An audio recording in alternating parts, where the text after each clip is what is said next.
Greetings. Today I will show you how to make a video capture device using C# and AForge.net framework. First we open our C# Visual Studio, of course, and create a new project.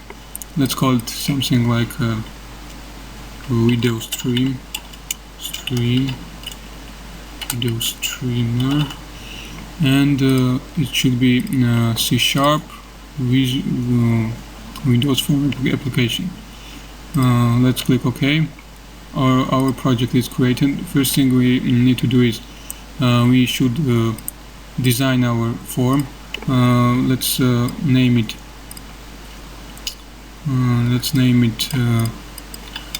video capture device. Let's make it centered.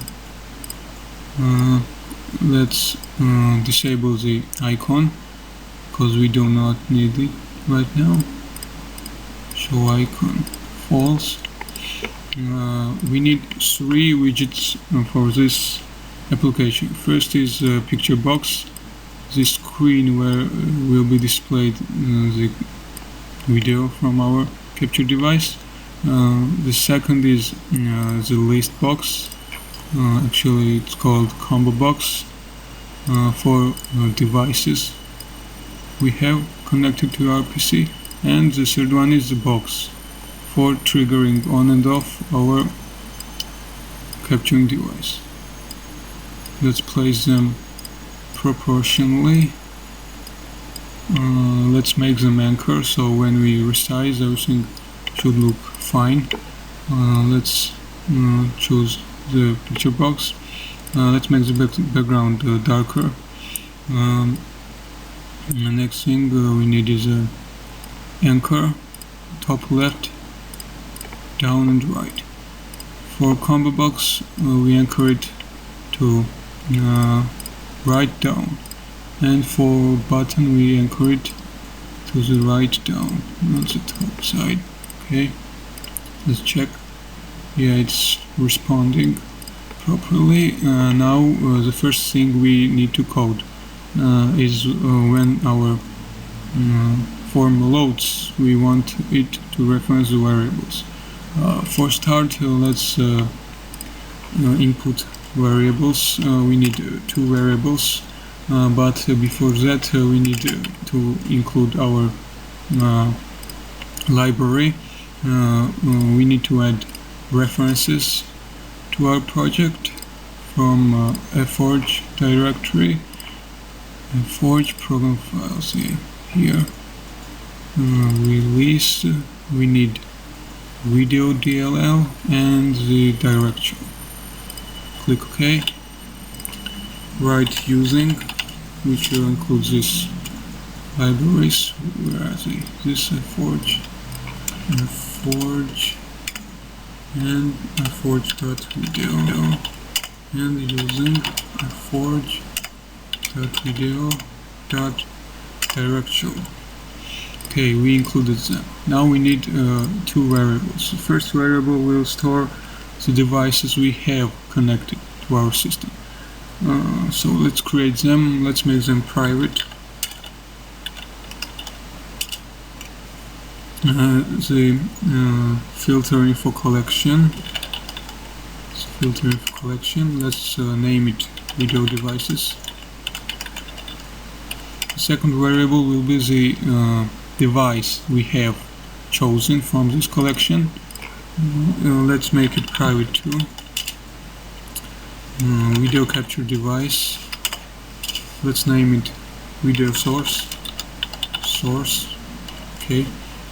So the first thing we said before is to reference these variables when the form loads, and do other stuff like listing all the connected devices in the combo box. So click on your form, go to the event section and double click on load, and write in this event function the reference for these 2 variables. The first one is video device. Devices equals new filter info collection. So in this part it takes the argument. The argument is the category of filters of devices we want. So we will write filter category dot video input device. That's what we are looking for. Close one. So after this, the video devices variable will store in itself all the connected devices, input devices we have. And after this, we want to list that devices in our combo box. So let's use the loop, for each loop, for each filter info device in filter info collection,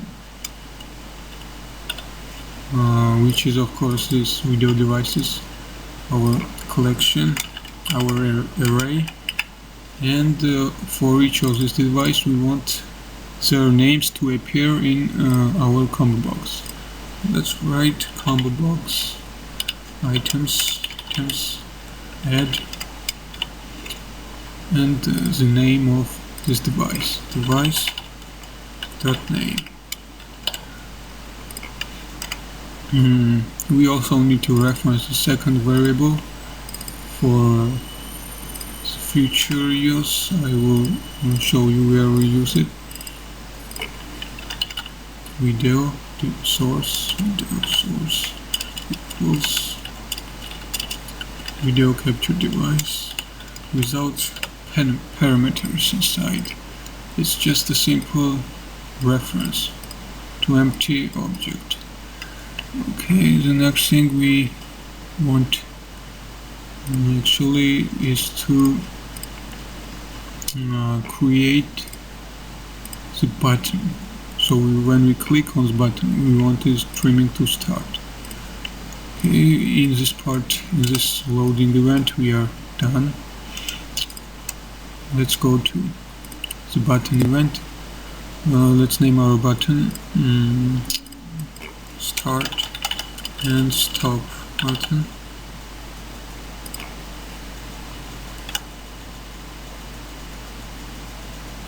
Okay, start and stop, and let's go to the event section and the click event, double click that. And so what we need to write, when we click this start and stop button, we need to check first if the streaming is on. If it is on, we want it to stop. If it's not on, we want it to start streaming. So we add if statements, if else statements, if our device, which is video source, is running, equals true.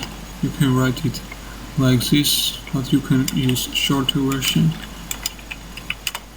And in other situation when it's not running, we want it to start, and in here we want it to stop streaming. So how we do that?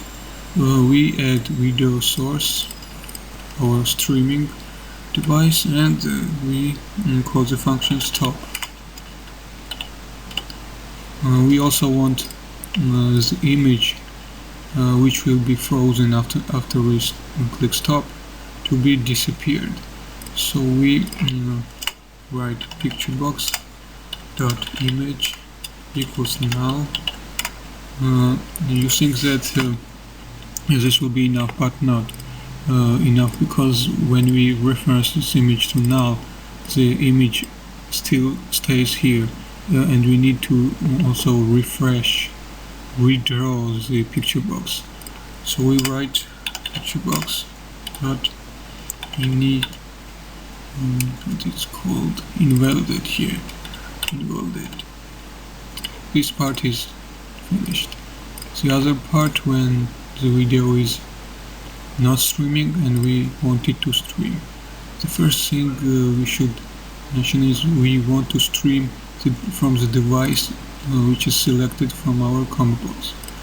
So we go here and we reference this video source to new video capture device, which should be selected from our video devices.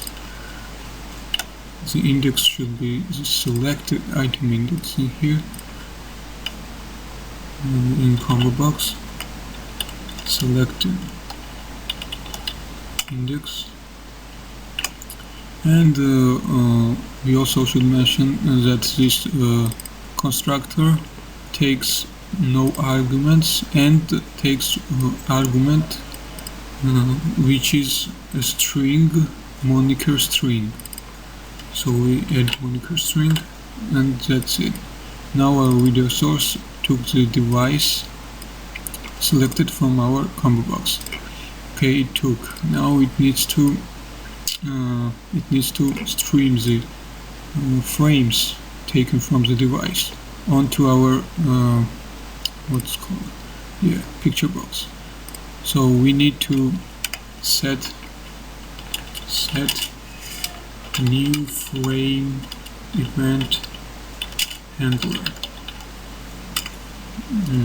How we do that? We write video source for our video source dot frame new frame event plus equals new click tab again. Actually we should click faster, plus equals tab. So it created the event handler. This is the function for the event and this is the function itself. By default it shows the exception. Let's delete this exception. Fine.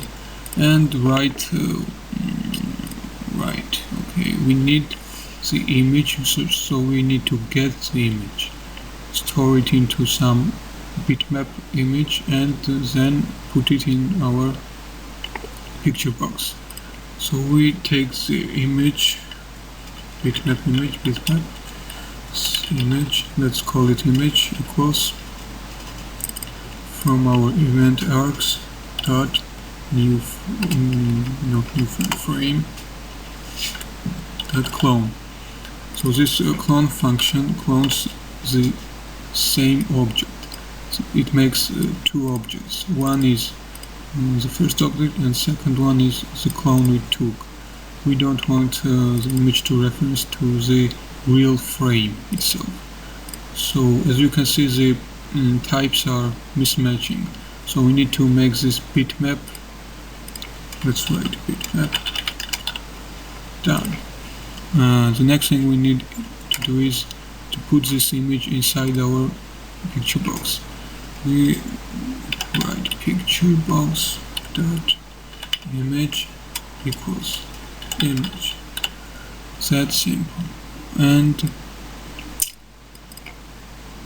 let's look back in our code and check for the problems. Yeah, in this part, after this event, we need our video source to start the video streaming. So we write video source dot start. That's it.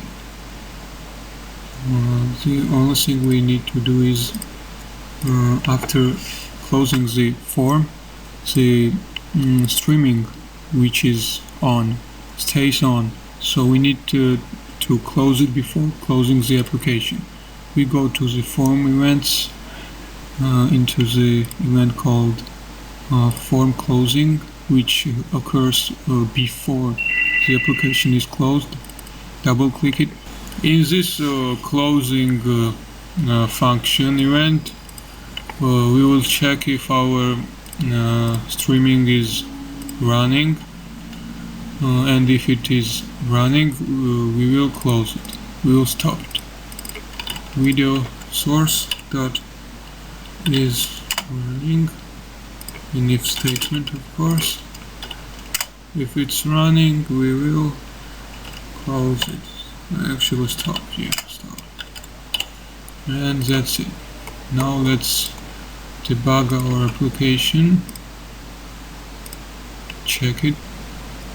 Now let's check for the streaming device. Let's click the start button.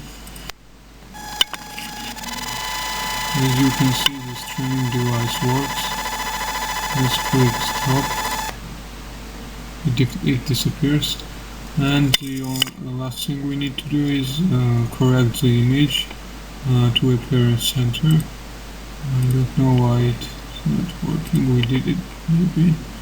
Go to the in our picture box, to the properties, and in the behavior tab, change size mode to zoom, and of course when it loads, let's make the default selected item the first item in here in form mode. After this, combo box, selected item, selected index here for 0. So the first device we have connected will be this selected one. Save this, run again. As you can see, it is by default the selected item. Let's click run. And as you can see, the image is in the center. And if we resize it, it stays in the center. Good. That's it for now. See you later.